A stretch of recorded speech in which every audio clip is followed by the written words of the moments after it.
Guys, ito yung bigay sa amin na DHWD. Yung na-stranded kami sa barko na papuntang Manila. Galing sa Bacolod. Sa Bacolod kami na stranded. Mga 3 araw yata yun mga lodge. Tapos yun, umakyat yung DHWD. Binigyan kami nito. Ready to eat food. Ready to eat food. Bawal ibenta. Tingnan natin sa Tugo pala kami sa ito mga sa Tugo na Maligaya, Bacolod to Manila. Linggo pa ng gabi sa ang nasa prayer na ako mga lods, tapos Lunes na umaga dapat aalis, pero Merkulis na siya nakaalis ng umaga, kaya na-stuck kami dun sa loob ng barko. Kaya nabigyan kami ng DHWD mga lods na ready to eat na pagkain, pero hindi ko to binuksan mga lods. Hindi ko pa nabuksan yan, hindi ko pa alam kung anong laman ito. Kaya ngayon mga lods, tingnan natin kung anong laman itong DHWD na ready to eat food. Para malaman natin mga lods, titingnan natin kung anong mga laman ito. Okay mga lods, dyan lang kayo ha. Ito na mga lods, buksan na natin mga lods. So, tingnan natin kung anong laman ito. Ito pala mga laman yung mga laman. Ito yung laman. Ito, parang kuhan. Ito pwede na. Walang ano ito mga lods.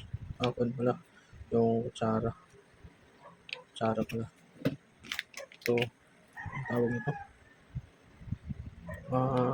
Monsil. Monsil daw, Monsil. Ito. Ano ito? Biskuit. Biskuit. Biskuit naman. Ito. Ito. Chicken arroz caldo. Chicken arroz caldo. Champurado. Ito, chicken lata. Dalawang chicken lata pala. Ito, San Marino tuna.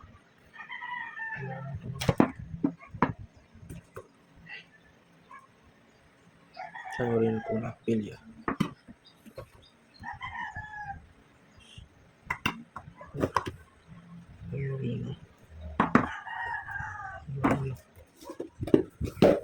Ito ba lahat mga lods, ito yung laman.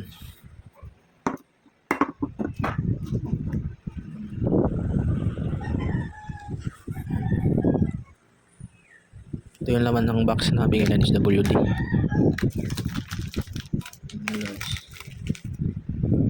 Bye mga lods. Alam nyo na mga lods, anong laman. Ito na ang laman yan. Bye mga lods.